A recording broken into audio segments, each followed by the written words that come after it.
오늘 우리에게 주시는 하나님의 말씀은 창세기 25장 27절에서 34절까지의 말씀입니다. 그 아이들이 장성함에 에서는 익숙한 사냥꾼이었으므로 들사람이 되고 야곱은 조용한 사람이었으므로 장막에 거주하니 이삭은 에서가 사냥한 고기를 좋아하므로 그를 사랑하고 리브가는 야곱을 사랑하였더라. 야곱이 죽을 쑤었더니 에서가 들에서 돌아와서 심히 피곤하여 야곱에게 이르되 내가 피곤하니 그 붉은 것을 내가 먹게 하라 한지라. 그러므로 에서의 별명은 에돔이더라. 야곱이 이르되 형의 장자의 명분을 오늘 내게 팔라. 에서가 이르되 내가 죽게 되었으니 이 장자의 명분이 무엇이 유익하리요.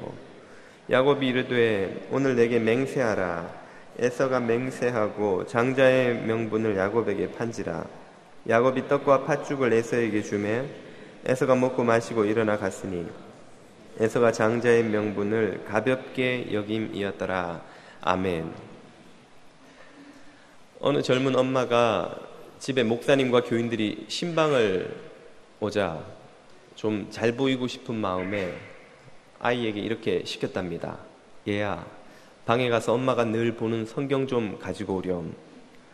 그러자 그 아이가 방에서 백화점 카탈로그를 들고 와서는 엄마에게 주더라는 것이죠. 엄마가 늘 보는 거는 이 백화점 카탈로그 아니냐는 게 아이의 시선입니다. 이 짧은 우스갯소리는 우리 그리스도인들도 성령의 욕구보다 이 소유의 욕구에 더 사로잡혀 살아가는 것이 아니냐 하는 점을 꼬집고 있습니다. 오늘 우리는 지난주에 이어서 이 에서와 야곱 형제의 이야기를 계속해서 살펴보겠는데요. 지난주에 우리는 하나님께서 아직 태중에 있는 에서와 야곱의 미래의 운명에 대해서 예언하시는 장면을 보았죠. 그리고 오늘 본문에서는 그 에서와 야곱이 하나님의 예언대로 그대로 살아가는 모습을 보게 됩니다. 하나님의 말씀이 성취되어 가는 과정을 보는 것이죠. 물론 에서와 야곱은 하나님의 그 계획을 전혀 모른 채 자신들의 자유로운 의지로 자신들의 욕구에 의해서 자신의 판단을 하고 행동을 합니다. 그런데 그것이 결과적으로는 하나님의 뜻을 그대로 이루는 결과가 되더라는 것이죠. 결국 우리들의 인생이 하나님의 뜻을 이루는 도구라는 사실을 이 본문은 우리에게 강조해 가르쳐 줍니다. 그리고 동시에 왜 에서가 선택받지 못했는지, 에서의 품성이 왜 선택받은 민족의 것이 되지 못하는지를 또 본문은 꼬집고 있기도 합니다. 성경은 에서에 대해서 대단히 혹독한 평가를 내립니다. 신약의 히브리서를 보면 에서를 이렇게 평가하는 장면이 나옵니다. 히브리서 12장 16, 17절인데요. 음행하는 자와 혹 한 그릇 음식을 위하여 장자의 명분을 판 에서와 같이 망령된 자가 없도록 살피라.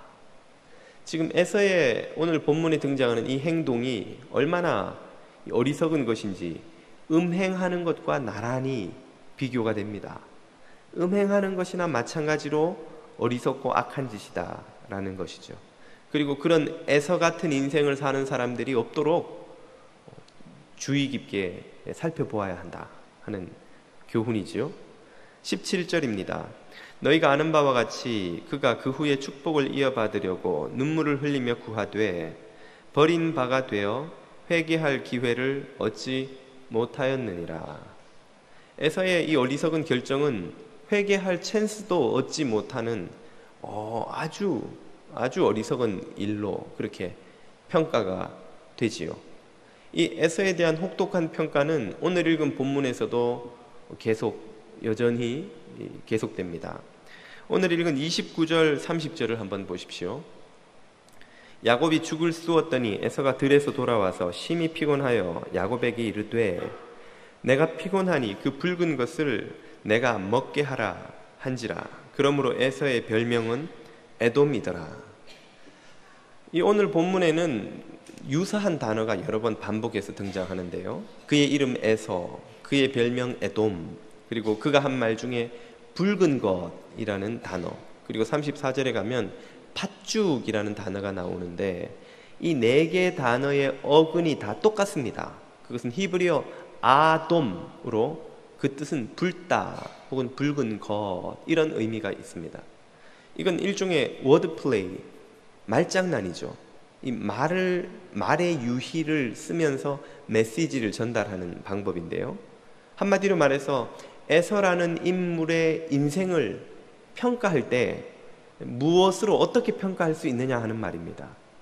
에서라는 사람의 인생은 그저 붉은 죽 한 그릇의 가치 밖에는 안 된다 하는 걸 보여주는 말장난이죠. 사람의 이름은 고대 세계에서 그의 생애에 대한 평가를 담고 있습니다. 장미라는 이름을 가진 사람이 있다면 그의 용모나 혹은 그의 삶이 꽃처럼 아름답다는 의미를 가지고 있죠. 사자라는 이름이나 별명을 가지고 있으면 그 사람이 용맹스럽다 하는 메시지를 담고 있습니다. 그래서 다윗을 가리켜 유다의 사자 이렇게 부르죠. 유다 민족의 가장 용맹스러운 왕 다윗이었다, 이런 말이죠. 이름에 태양 같은 메시지가, 단어가 들어가 있으면 그 사람의 삶이 태양처럼 찬란하고 영광스러운 것이었다 하는 이런 의미를 또 담고 있습니다. 그런데 이 에서의 삶에는, 그의 이름에는 무슨 단어가 들어가 있습니까? 붉다, 붉은 죽이다. 이게 그의 삶을 평가하는 거의 유일한 가치라는 것입니다. 그 사람의 인생은 어땠어? 죽 한 그릇 정도 돼. 그 사람은 죽 한 그릇 가치의 인생을 가졌어. 그 사람이 평생 목맨 것은 죽 한 그릇이야. 그야말로 그의 삶이 죽 한 그릇의 가치밖에는 안 된다는 것을 강조하는 것입니다. 에서는 왜 이렇게 혹독한 평가를 받습니까? 에서의 무엇이 그를 이렇게 어리석은 결정을 내리게 만들었을까요? 오늘 본문 말씀은 에서의 인간 됨됨이, 사람 됨됨이에 대해서 우리에게 깨우쳐 주는 바가 있습니다. 그가 어떤 성품을 가지고 있는지 30절에 그가 한 말을 직역하면 이렇게 됩니다. 나로 그 붉은 것, 거기 있는 붉은 것을 삼키게 하라. 히브리어 본문을 그대로, 표현 그대로 직역을 하면 이런 의미가 되죠. 그의 말은 그의 성품의 충동적인 경향을 보여줍니다. 그는 대단히 충동적인, 그리고 충동이라는 것은 무엇에 의해서 생기는 것입니까? 욕구에 의해 생기는 것이죠. 욕구에 이끌려 살아가는 충동적인 성격의 소유자라는 것을 그의 말투가 보여주는 것입니다. 에서가 야곱을 만난 이 장면을 우리가 좀 이해를 해야 되는데요. 이것은 에서가 아침에 나가서 사냥하고 저녁에 집에 들어와서 야곱을 만나서 벌어진 상황이 아닙니다. 그랬다면 집에 온 가족이 먹을 넉넉한 죽이 있어야 마땅하지요. 지금 여기는 에서 혼자, 혹은 기껏 해봐야 둘이서 좀 나누어 먹을 수 있을지 모르는 작은 양의 죽만 있는 것으로 문맥상 묘사가 됩니다. 보통 고대 유목민들이 사냥이나 양치기, 목양을 할 때는 며칠씩 집을 떠나 먼 곳에서 돌아다니며 사냥을 하고 들판에서 야영을 했습니다. 그러니까 에서도 며칠째 사냥하느라고 집을 떠나 있는 중이고, 야곱도 아마도 양떼를 치느라고 집을 떠나서 캠핑을, 야영을 하며, 요즘처럼 뭐 그렇게 낭만적이고 장비가 다 있는 캠핑은 물론 아니죠. 그렇게 야영을 하며 들판에서 지내던 중에 우연히 어느 들판에서 에서가 야곱을 만난 것입니다. 그렇게 며칠 만에 만난 동생에게 에서가 마땅히 보였을 법한 반응을 우리는 본문에서 전혀 찾아볼 수가 없죠. 동생을 며칠 만에 만난 반가움이나 동생에 대한 애정이나, 혹은 동생이 죽을 쓰는 것을 보고 그를 존중해서 나누어 먹자고 요청을 한다든지, 혹은 죽을 쓰는 동생에게 네가 쓰니 네가 먼저 먹고 나도 좀 나누어 다오라고 정중하게 부탁을 한다든지, 정상적인 사람에게서 기대할 수 있는 예의나 체면이나 혹은 이성적인 판단이나 형제에 대한 배려나 그 어떤 것도 에서에게서는 차마 찾아볼 수가 없습니다. 오로지 에서가 보여주는 것 한 가지는 그 붉은 것 두 번이나 반복하여서는 그것을 나로 좀 나누어 먹자도 아니고 삼키게 하라. 삼키게 하라. 내가 배고픔을 면해야 되겠다는 거예요. 지금 그걸 먹어야 되겠다는 거예요. 내 모든 관심은 오로지 하나밖에 없는데 그 죽을 먹어서 배고픈 것을 면해야 되겠다는 이것밖에는 나에게 없다는 것을 그가 그 말투를 통해 보여주는 것입니다. 한마디로 그는 들판에서 먹이를 발견한 들깨처럼 맹렬하게 그 팥죽을 향해 달려드는 형국입니다.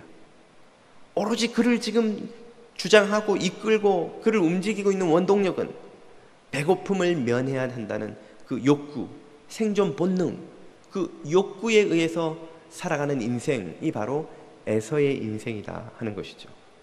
이렇게 욕구의 충동에 의해 이끌려 살아가는 인생은 그 자신뿐 아니라 이웃에게 많은 고통을 주죠. 저희 집 막내 진리가 요즘 이제 목숨을 거는 게 자동차입니다. 자동차. 손에 늘 자동차 장난감을 한 양쪽에 6, 7개씩 이렇게 쥐고 손을 더 움직일 수 없을 정도로 꽉 쥐고 집에서나 교회에서나 다니죠.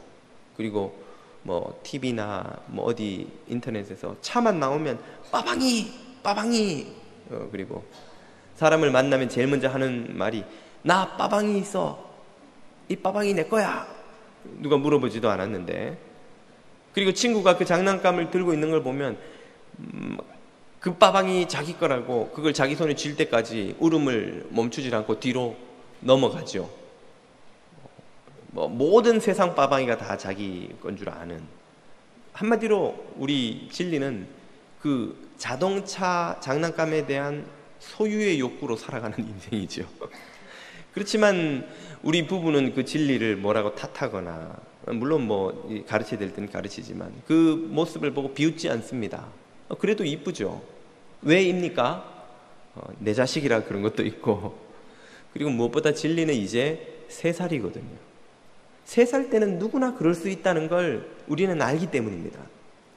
그런데 그 아이가 3살이 아닌 30살, 40살, 50, 60이 되었는데도 여전히 빠방이에 대한 욕구나 아니면 빠방이가 아닌 다른 무엇으로 바뀐 그 욕구를 충족시키기 위해 막 소리를 지르고 뒤로 넘어가고 저건 내 거라고 저걸 쥐기 위해 수단과 방법을 가리지 않는 삶을 산다면 부모로서 그보다 더 안타깝고 슬프고 답답할 노릇이 어디 있겠습니까? 나이가 30이 넘었으면 40이 넘었으면 50, 60이 되었으면 내 아이가 내 자녀가 가족을 이웃을 공동체를 그리고 이 시대를 염려할 줄 아는 성인으로 자라야 하는데 그 나이에도 3살짜리 아이가 가진 욕구에 의해 끌려가는 삶을 살아간다면 그 자녀를 보는 부모의 심정이 얼마나 비참하겠습니까? 그런데 문제는 오늘날 많은 사람들이 겉모습은 성인이 되었지만 속사람은 그 3살짜리 아이가 살아가는 방식으로 여전히 살아가고 있다는 것이죠. 내가 원하는 욕구를 충족시키기 위한 것보다 더 나를 기쁘게 하고 나를 이끌어가고 나를 움직이는 원동력은 없는 욕구 충족이 삶의 목적이 된 삶의 방식으로 살아가는 이들이 여전히 많다는 것입니다. 미국과 같은 풍요로운 사회에서 살아가는 오늘 우리들이 가지고 있는 우리를 이끌고 가는 그 욕구, 충동 중에 하나를 꼽아보라면 아마 쇼핑 혹은 소비의 욕구가 아닐까 생각합니다. 정말 미국은 쇼핑의 천국, 소비의 천국이죠. 얼마나 소비가 우리 삶에서 중요해졌는지 사회학자들은 이 시대를 가리켜서 소비사회라고 부릅니다. 소비사회. 사회의 존재 가치가 소비에 의해서 규정된다는 거예요. 미국에 처음 오면 우리는 이 커스코나 뭐 타겟 혹은 그 할인몰, 쇼핑몰에 산더미처럼 쌓여있는 물건의 양에 일단 놀라고 그리고 그 가격을 보고 또 놀라죠. 와, 이거 한국에서는 50만 원 하는 폴로가 여기서는 100불도 안 해. 그러면 그때부터 그분이 오시죠. 지름신께서 오시면 우리는 성령님보다 지름신을 더 자주 모십니다. 지름신이 일단 강림하시면 그 신께서 주신 명령에 순종할 때까지 우리에게 평안은 없죠. 저 옷을 사 말어 있지만 내게 이미 저 드레스가 있지만 저 드레스는 좀 디자인이 달라. 조금 더 느낌이 새로워. 아주 세련됐어. 그걸 살 때까지 우리 마음엔 안식이 없습니다. 그리고 마침내 그것을 사서 손에 쥐는 순간 입어보고 우리는 행복감, 쾌감을 느끼지요. 그리고는 옷장에 걸 데가 없기 때문에, 물론 입을 옷도 없지만 막 끼워서는 집어넣어놓고 입을 옷이 하나도 없는데 겨우 한 벌 생겼다. 그리고 우리는 또 새 옷, 새 신발, 새 전자제품, 새 가구, 좀 더 좋은 것들을 사서 만족감을 느끼도록 찾아 헤매는 그 중독에 사로잡힌 채 또 새로운 걸 사기 위해 또 돈 벌러 나갑니다. 우리가 돈 버는 이유가 좀 더 많은 상품을 소비해서 소유하기 위한 것으로 착각될 만큼 우리는 많은 것을 사고 소비합니다. 그것이 우리에게 반드시 필요한 것이 아닌데도 불구하고 말이죠. 중국 선교사로 나가신 선배님 한 분이 예전에 간증하시는 이야기를 들었습니다. 미국에서 살다가 중국 선교사로 우여곡절 끝에 소명을 느끼고 가게 되었는데, 미국에서 살던 가지고 있던 걸 가져갈 수가 없잖아요. 중국에 거의 다 버리고 최소한의 가재 도구만 딱 챙겨서 가야 되는데, 조그만 집에서 이거 이제 다 처분을 해야 되니까 끄집어내는데 끝도 없이 나오더라는 거예요. 끝도 없이. 도대체 구석구석에 무슨 옷이, 신발이, 전자제품이, 가구가, 뭐 이름도 모르는 수많은 장비들이 뭐가 이렇게 많은지, 사놓고 한 번도 안 입고, 아니면 한 번 입고 말고, 아니면 언젠가는 쓰겠지 그러면서 사둔 것들이 얼마나 많은지, 그걸 마당에 쌓아놓고 하나님께 회개했다는 겁니다. 주님, 제가 이 수많은 것들을 쌓아놓고 살았군요. 이 것들을 다 쌓아놓고 살았군요. 우리도 어쩌면 이사를 가야 돼서 집을 한번 손을 댈 기회가 있다면 아마 우리가 쓰지 않는, 아니면 한번 쓰고 그냥 처박아 놓았던, 혹은 우리에게 꼭 필요한 것이 아닌데도 그저 최신 유행이라는 이유 때문에 사둔 것들이 얼마나 많은지 알게 된다면 아마 우리도 그분 같은 회개를 해야 될지도 모르겠습니다. 유명한 심리학자 에리 프롬은 소유냐 존재냐라는 그의 명저에서 현대 소비 사회를 살아가는 인간은 딱 두 종류로 구분할 수 있다고 정의합니다. 소비형 인간, 존재형 인간. 소비형 인간은 소비로서 자신의 존재감을 찾는 사람이라는 것이죠. 내가 누구냐? 내가 어떤 집에 사느냐? 내가 어떤 차를 몰고 어떤 옷을 입고 무엇을 소비하며 살아가느냐에 따라서 내가 누군지가 결정된다는 것입니다. 그런 인간형이 있고, 또 한 가지 인간형은 존재론적 인간형이 있다고 말합니다. 그는 자기가 무엇을 소유하고 소비했느냐와 상관없이 자기가 누구냐에 의해서 삶의 정체성이 결정되는 것이죠. 그가 기독교인은 아니지만 우리 기독교적 용어로 표현하자면 존재론적 인간은 내가 하나님의 자녀냐 아니냐를 놓고, 내가 얼마나 존귀한 주님의 자녀로 택함 받았냐를 놓고 참 삶의 만족을 느끼는 인간형이라고 할 수 있습니다. 소비적 인간형은 어떤 이들입니까?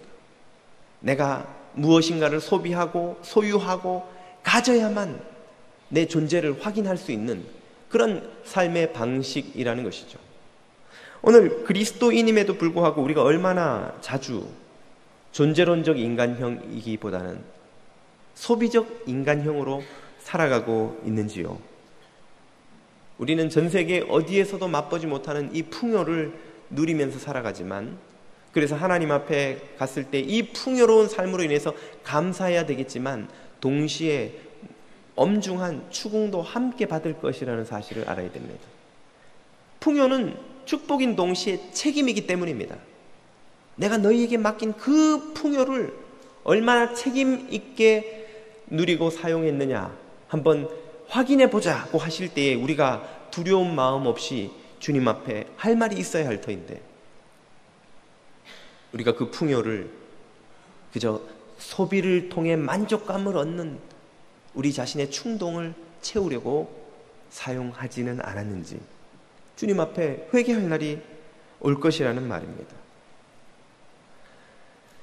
이 에서의 사람 됨됨이는 오늘 본문 32절에서도 이렇게 등장합니다. 에서가 이르되 내가 죽게 되었으니 이 장자의 명분이 내게 무엇이 유익하리요. 34절 에서가 장자의 명분을 가볍게 여김이었더라. 지금 에서가 귀하게 여긴 것은 팥죽 한 그릇이 주는 만족감이죠. 그가 우습게 여긴 것은 무엇입니까? 장자권입니다. 장자권이 뭘 의미할까요? 고대 유대 사회에서 장자권이라는 것은 장자가 다른 형제보다 한 몫을 더 유산으로 받을 수 있는 권리를 말합니다. 형제가 넷이 있으면 아버지가 돌아가신 후 유산을 5으로 나눕니다. 다른 형제들은 한 몫씩 받고 장자만 2몫을 받는 것이죠. 그러면 에서와 야곱은 두 쌍둥이니까 아버지의 유산을 3등분해서 야곱이 한 몫을 받고 에서가 2몫을 가지게 됩니다. 그래도 아버지 이삭이 아브라함으로부터 이 부족장의 지위를 물려받았는데 그렇다면 그 유산의 3분의 2는 결코 적은 몫이 아니죠. 이것을 포기한다는 것은 대단히 어리석어 보입니다. 그런데 지금 에서는 그거를 무엇 때문에 내팽개쳐 버립니까? 팥죽 한 그릇의 만족감, 포만감 때문에 내팽개쳐 버리죠. 에서가 왜 바보가 아닌 이상 그 장자권이 가져다주는 그 권리, 큰 권리를 그 팥죽 한 그릇 때문에 왜 포기하겠냐는 것이죠. 그것은 에서가 가지고 있는 삶의 철학, 삶의 태도 때문입니다. 에서가 장자권을 포기한 이유는 딱 한 가지입니다. 오늘 본문에 그 이유가 나오죠. 딱 한 가지예요. 왜? 그건 나중에 누릴 거라는 말이에요. 장자권은 앞으로 아버지가 돌아가시기까지 10년이 걸릴지 20년이 걸릴지 30년, 40년이 걸릴지 모르는 먼 훗날에 누릴 것이지 지금 당장 그 장자권을 가지고 있다고 그것이 내 배고픔을 면해주지 못합니다. 지금 당장 내 배고픔을 면해주는 것은 눈앞에 있는 팥죽 한 그릇이라는 말이죠. 바로 이 사실 때문에 에서는 장차 있을 큰 복을 바로 코앞에 있는 조그마한 이 팥죽의 만족감 때문에 내팽개쳐 버리는 것이죠. 이것이야말로 이보다 어리석은 삶이 있을 수 없다고 부를 만한 그런 삶입니다. 우리가 볼 때 에서는 정말 바보 같죠. 어떻게 저렇게 바보 같은 결정을 하는가. 아버지 유산이 얼만데 그 3분의 2를 받을 수 있는 권리를 동생한테 죽 한 그릇 때문에 넘겨줘? 라고 생각하시겠지만 곰곰이 생각해보면 우리들도 사실 에서같이 행동할 때가 얼마나 많은지요. 학생들에게 다 같이 물어보십시오. 네가 정말 지금 뭘 해야 나중에 진학에 취업에 도움이 되고 성공하고 잘 되겠냐? 100이면 100 공부해야 된다 그러죠. 그럼 이제 가서 뭐 할 거냐? 그러면 게임하러 갈 거예요. 말로는 공부해야 된다 그래 놓고 그 시간을 게임하면서 보내는 거예요. TV 보면서 보내고 친구하고 놀러 다니면서 보내고 밤늦게까지 쏘다니면서 보내는 아이들에게 야, 너 공부해야 된다면서 그러게 말이야. 이렇게 살면 안 되는데 그러면서 야, 한 방 더 하자. 또 게임하고 그렇게 살면 안 되는 줄 알면서 그렇게 사는 게 우리 인간입니다. 게임은 당장 만족을 주지만 나중에 대학은 직장은 그게 몇 년 후에 유보된 축복이니까요. 그것은 지금 당장 손에 쥘 수 있는 것이 아니니까요. 이것이 인간의 어리석음입니다. 비즈니스 하시는 분들은 모두 다 약속을 지켜야 더 큰 신용을 쌓고 그래서 나중에 더 큰 비즈니스 거래를 할 수 있고 그래서 나중에 10만 불, 20만 불, 100만 불의 이익을 가져다 주는 일이 있을 거라는 걸 다들 알지만 비즈니스 스쿨 가면 다 배우지만 그러나 눈앞에 당장 약속을 지키기 위해 만불을 손해봐야 되는 결정을 해야 할 때는 고민하지요. 그리고 약속을 어기기도 합니다. 왜요? 코앞에 당장 만불이 날아가는데 내가 이 약속 지키다가는 만불이 2만불이 날아가는데 이걸 어떻게 손해보냐는 거예요. 그러나 그걸 손해를 보더라도 약속을 지켜야 나중에 10만불, 20만불의 거래도 따낼 수 있다는 사실을 우리가 다 알아요. 알지만 당장 발등에 떨어진 불을 끄려면 이 만불이 필요한데 만불 손해를 볼 수가 없다는 것이죠.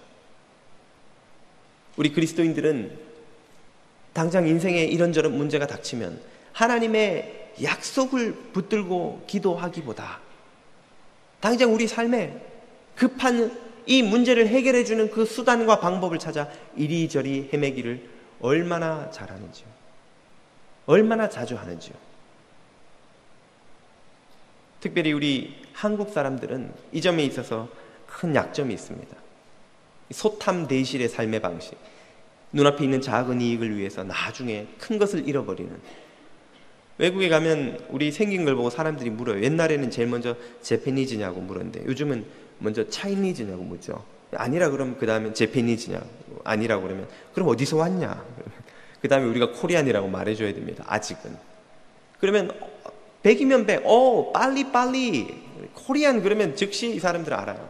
아, 코리안의 트레이드 마크는 빨리빨리다. 우리는 빨리빨리, 뭐든지 빨리빨리 응답을 받아야 되는, 해결이 돼야 되는, 밥도 빨리 오고 줄도 서기 싫고 하여튼 뭘 사러 들어가도 빨리 해결해 줘야 되지. 기다리면 우리는 견디지를 못하죠. 전에도 말씀드렸습니다만 우리는 기도도 이렇게 하죠. 주님, 저에게 인내를 가르쳐 주시옵소서. 지금 당장 주시옵소서. 우리는 인내도 지금 당장 받아야 그게 받는 거지. 참고 기다려서 받을 수 없는 존재들이 우리들이죠.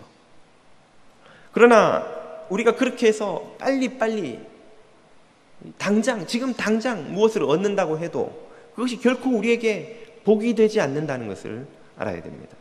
우리 인생에 정말 귀하고 좋은 것은 쉽게, 급히, 빨리 우리에게 오는 것은 하나도 없습니다. 귀하면 귀할수록, 유익하면 유익할수록 더 많은 시간과 인내와 기다림을 요구한다는 것이죠. 여러분 다 로또 한번 맞아봤으면 소원이 없겠다 그런 마음을 가져보셨고 또 지금도 가지고 계시겠지만, 그러나 로또를 맞은 사람의 90%가 맞기 전보다 더 삶이 비참하게 추락한다는 통계를 여러분 신문에서 여러 번 읽으셨죠. 왜 그렇습니까? 그 돈벼락을 맞았는데 왜 삶이 그렇게 추락하나요? 그 돈이 거저 얻은 돈이기 때문에 그렇습니다. 내가 수고하고 땀 흘리고 고생해서 얻은 돈이 아니라 한순간에 그저 하늘에서 뚝 떨어지듯이 얻은 돈이기 때문에 그렇죠. 쉽게 왔기 때문에 그 돈은 금방 사라져버립니다. 그리고 사라진 후에 더 심각한 후유증을 우리 인생에 남기죠. 그전에는 매일매일 일해서 조금씩 벌어서 가정생활을 꾸려나가는 것이 아무 문제가 없었는데 이제 어마어마한 돈을 한번 손에 쥐고 만지고 나면 이제 한 달 내에 일해서 받는 샐러리가 우스워서 일할 수가 없는 거예요. 내가 이렇게 하루 8시간 고생해가지고 겨우 100불 받아? 200불 받아? 이런 짓을 왜 해? 차라리 로또를 좀 더 사고 말지. 아니면 베가스 가서 빠찡고를 막 당기든지 카드를 돌리든지 한 방만 터지면은 또 엄청난 돈을 만지는데 이런 짓을 왜 해? 정상적인 생활을 할 수가 없는 것이죠. 쉽게 얻은 돈의 저주입니다. 재앙이죠. 우리는 우정도 쉽게 시간과 노력과 희생을 감수하지 않고 빨리 얻으려는 경향이 있지만 쉽게 얻는 우정은 쉽게 떠나가고 깊은 실망과 상처를 남기죠. 중국과 비즈니스를 하는 어느 집사님으로부터 그런 이야기를 들었습니다. 중국 사람들은 어지간해서 친구가 잘 안 된다는 거예요. 한 10년을 사귀어도 이 사람이 속 이야기를 안 하고 항상 자기 자신을 이렇게 어느 정도는 숨기고 조심을 한다는 거예요. 그러다가 한 10년 정도 걸려서 친구가 되면 그 다음에는 완전히 이 친구를 믿고 전폭적으로 돕고 죽을 때까지 친구가 된다는 거예요. 어렵게 우정을 얻을 수 있지만 일단 얻으면 대신에 오래 간다는 거죠. 하지만 우리 한국 사람들은 10년이 뭡니까? 한 10시간이면 친구 되죠. 한번 골프 치고 한번 제끼고 그 다음에 노래방 가서 막 이러고 막 어깨동무하고 노래 한 몇 곡 부르고 나면 우리가 남이가 친구 아이가 그러면 그러지 우리 친구지. 그리고 그날로 친구가 돼버리죠. 그러나 그렇게 쉽게 시작된 우정은 대신에 쉽게 깨어지고 실망과 배신을 낳는 경우가 얼마나 많은지요.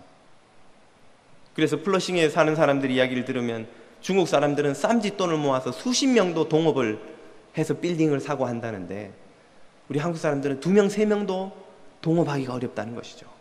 둘도 없는 친구가 둘도 없는 원수가 되는 일이 비일비재한데, 그것도 아마 우리가 너무 쉽고 빠른 인스턴트적인 그런 우정을 원하기 때문은 아닐까요?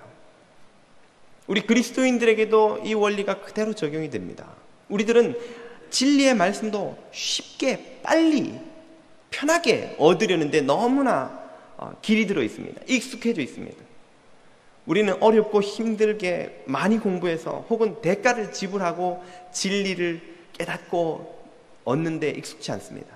우리는 설교도 짧은 시간 30분 안에, 그리고 재밌게 쉽게, 그리고 아주 막 치즈가루 듬뿍 뿌리고 막 설탕 뿌린 것처럼 달콤하고 귀에 쏙쏙 들어오게 조리해줘서 설교해줘야 겨우 귀에 들어오지, 이게 막 본문 강해가 막 길어지고 뭐 설교가 벌써 35분 40분 넘어가면 교회 옮길까 막 시험 들고 막 뭐 그 착해 보이던 목사님이 악마처럼 보이고 막 견디기가 힘들죠.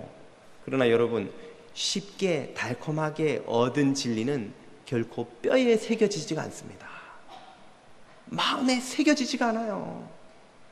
돌에 새기듯이 이 말씀을 너희 마음에 새기라 그랬는데, 일주일 내 말씀을 묵상하는 시간이라고는 주일 설교 25분 30분, 그 30분 안에 목사님이 날 이해시켜야 돼. 이해되면 은혜가 되고, 이해 안 되면 막 잠 오고, 한 반년쯤 견디다 못하면 교회로 옮겨야 되겠다 생각도 들고, 우리는 진리의 말씀을, 성경을 붙들고 실험하며 묵상하며 그 말씀을 순종해 보려고 애를 쓰며 그렇게 힘들게 우리 마음에 진리의 말씀을 얻는데 너무나 익숙치 않습니다. 시간을 그렇게 투자하려고 하지 않습니다. 정말 피눈물 흘리며 실패도 하며 좌절도 하며 진리를 얻어 마음에 새기는 일을 우리는 안 하려고 합니다. 그러나 진짜 우리가 인생의 위기에 곤경에 빠졌을 때 우리를 구원해 주는 말씀은 우리 뼈에 새긴, 피눈물을 흘리면서 새긴 그런 말씀입니다. 정말 하나님 앞에 실험하면서 내가 이 말씀 앞에 정직한가를 돌아보면서, 말씀 앞에 눈물을 흘리면서 내가 이 말씀 앞에 부정직하구나, 이 말씀이 나를 찌르는데 나는 요리조리 피해만 다니고, 이 말씀 앞에 내가 무릎 꿇지 않는구나 하는 처절한 아픔을, 그 대가를 지불하면서 얻은 진리가 우리를 구원하는 것입니다. 그것이 정말 우리의 삶의 양약이 되는 것입니다.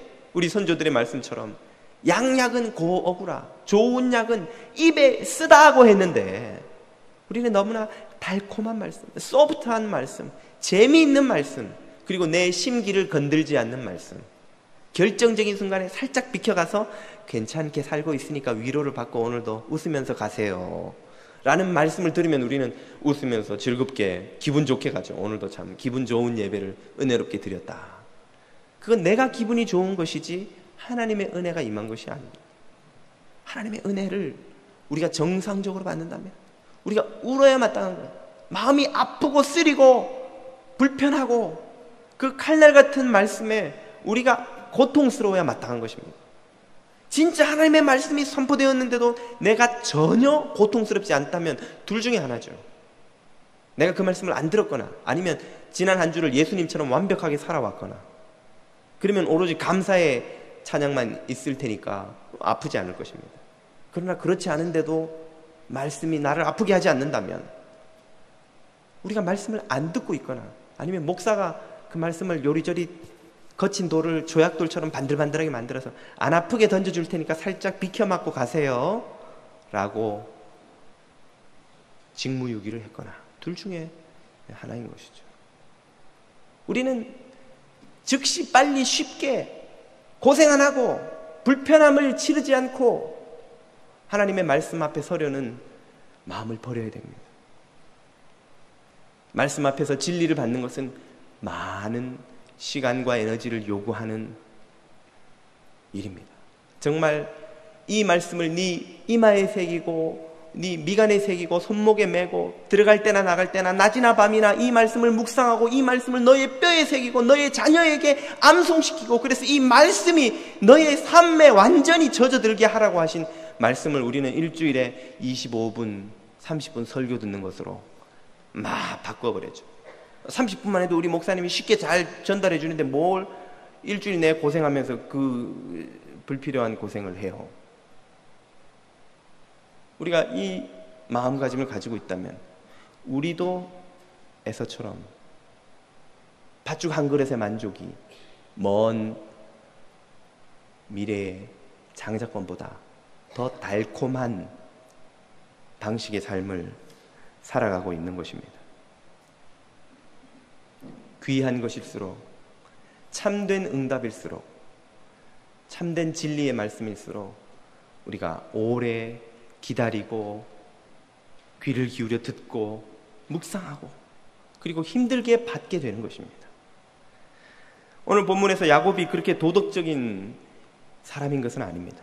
야곱이 역시 많은 시행착오를 겪지만 적어도 본문에서 야곱이 이 에서보다 나은 점이 딱 한 가지는 있습니다. 그것은 무엇이냐면 다가올 미래의 축복을 위해 지금의 만족을 절제 자제할 줄 알았다는 것이죠. 참고 기다릴 줄 알았다는 것이죠.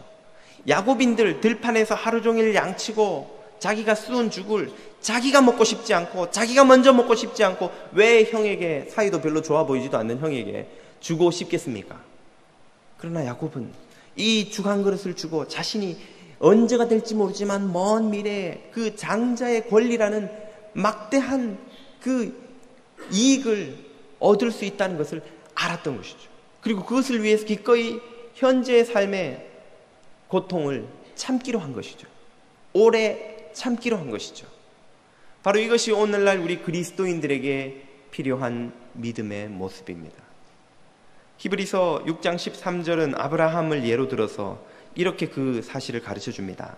하나님이 아브라함에게 약속하실 때에 가리켜 맹세할 자가 자기보다 더 큰 이가 없으므로 자기를 가리켜 맹세하여 이르시되 내가 반드시 너에게 복주고 복주며 너를 번성하게 하고 번성하게 하리라 하셨더니 그가 이같이 오래 참아 약속을 받았느니라. 이 본문을 읽을 때는 이렇게 해야 됩니다. 오래 참아 약속을 받았느니라. 이 오래라는 단어를 오래 발음해야 돼요. 오래. 아브라함의 믿음의 가장 두드러진 특징은 오래 참았다는 거예요. 오래. 아브라함은 하나님의 약속을 믿었는데 그 약속이 손에 잡히지가 않는 거예요. 땅의 약속을 받았는데 죽을 때 기껏 가진 것이라고는 아내의 무덤터가 되는 그 밭 한 떼기밖에 없습니다. 자녀가 하늘의 별처럼 바다의 모래알처럼 많을 것이라고 약속을 주셨지만 그가 죽을 때 그가 본 자녀는 이삭 하나, 그리고 이삭을 통해서 얻은 쌍둥이 손주 둘, 에서와 야곱, 둘 다 살아있을 때 아브라함이 죽기 전에 두 손주가 태어나는 걸 봅니다. 그 둘 본 게 전부예요. 도대체 모래알 같은 후손이 언제 어디서 어떻게 허락된다는 말입니까? 그러나 아브라함은 손에 잡히지도 않고 눈에 보이지도 않는 그 약속의 성취를 오래 참음으로 기다리고 고대했습니다. 이것이 그의 믿음의 정수이죠. 진수, 엑기스입니다. 오늘 우리 그리스도인들이 배워야 하는 것이기에 이 아브라함을 가리켜 성경은 믿음의 조상, 너희 믿음의 모델, 너희가 마땅히 본받아야 할 믿음의 삶의 모델 케이스라고 그렇게 소개하는 것이죠. 오늘 우리들도 아브라함과 똑같은 삶의 정황을 살아갑니다. 약속은 받았지만 삶의 현실에서 그 약속이 금방 이루어지지 않는 것 같은 그런 상황들을 얼마나 자주 만나는지요. 그때 우리는 자제력을 잃어버리고 이리저리 뛰어다니며 인간적인 방법을 쓰며 나를 도와줄 사람, 도와줄 수단 이것저것 찾아 헤매며 하나님의 약속보다 당장 문제를 해결해줄, 배고픔을 면하게 해줄 팥죽을 찾아 이리저리 헤매일 때가 얼마나 많습니까? 그때는 우리가 자제력을 잃어버리죠. 오로지 이 문제 해결에 대한 충동 때문에 막 들깨처럼 팥죽을 향해 달려가는 모습일 때가 얼마나 많습니까? 잠언 25장 28절은 이렇게 그런 삶에 대해서 말합니다. 자제할 능력이 없는 사람은 성벽이 무너진 무방비 상태의 성과 같다. 현대인의 성경으로 읽었습니다. 자제력을 잃어버리면 내 충동을 자제할 능력을 잃어버리면, 그래서 내 삶의 에너지가 바로 그 욕구 충족이 되면, 그때 우리 삶은 완전히 마귀에게 무방비 상태가 되어서 마귀의 공격에 맥없이 쓰러지고, 팥죽 한 그릇 때문에 영원하고 참된 복을 다 팔아버리는 어리석은 결정을 하게 된다는 것이죠. 그 상황이 지나가고 나서는 내가 왜 이랬을까? 이런 바보 같은 결정을 내가 왜 했을까 싶지만 돌이키기가 힘들다는 것입니다. 그 어리석은 결정이 가지고 오는 파국을 돌이키는 것이 얼마나 힘이 든지, 앞에서 읽었던 말씀에서는 에서가 눈물을 흘리며 돌이킬 기회를 찾았지만 얻지 못했다 고도하지요. 오늘 우리들의 삶에 다가오는 이런저런 고난과 문제와 시련들을 우리는 어떻게 대하고 있습니까? 에서처럼 당장 문제를 해결해 줄 팥죽을 찾아서 이리저리 헤매다가 마침내는 그것을 발견하고 맹렬하게 들개처럼 달려드는 그런 어리석은 인생은 혹시 아닌지요? 우리가 그 팥죽을 향해 뛰어들기 전에 잠깐 멈추어 서서 하나님의 약속을 바라보고 오래 참고 인내하고 자제하며 하나님의 방법을 구하는 사람이 되어야 할 줄 믿습니다. 저와 여러분이 아브라함과 같은 인내와 믿음으로 주님을 기쁘시게 하고 참되고 영원한 복을 받아 누리는 성도들 다 되시기를 다시 한번 축원드립니다.